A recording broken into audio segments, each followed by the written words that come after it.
What's happening, people? Welcome to African Bible Fact Busters, where we talk about the African people and our history, all right, and also our future collectively as people in the land and also in the diaspora. Today we will be talking about the Bible and a little fun fact. I know a lot of us say the Bible is the white man's book, but what if that's wrong?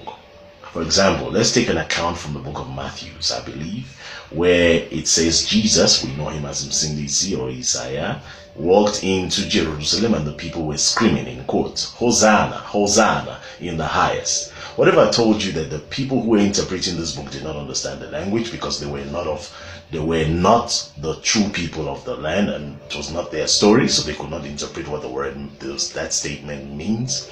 What if I told you the people were actually screaming, Nkosana, Nkosana, which simply means young king or prince of the highest?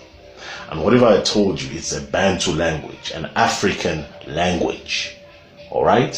What that tells you is outsiders, the Gentiles, came into our land, took our scrolls, our diaries of our history, the history of our ancestors, and went and compiled a book out of it, leaving out some and putting some together, and used it in unifying their land, and they used it in dividing our land.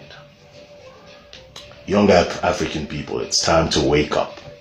All right? Number two, what if I told you the event that happened on the so-called cross, where Msindisi was hanging on the tree and he was about to die, and he said, Eli, Eli, lama sabachthani? What if I told you he did not say, my Lord, my God, why have you forsaken me? Like the blasphemous Gentiles said he said in the scriptures. What if I told you he was simply saying this? This is for the assembly, or those who keep the Sabbath.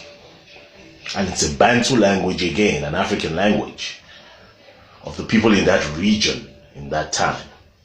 Number three, what if I told you the statement that was written on the wall, all right, when King Nebuchadnezzar had taken the people of Israel into Babylon, or the children of Jacob into Babylon, and Daniel had to interpret the writing on the wall, Mene Mene Tekel Opanse? What if I told you that that's also a Bantu language and not what these people try to make you think it is? Young people of Africa and of African descent, both home and in the diaspora, it's time for us to wake up and unlearn the lies and pick up the truth. To repent and to be born again means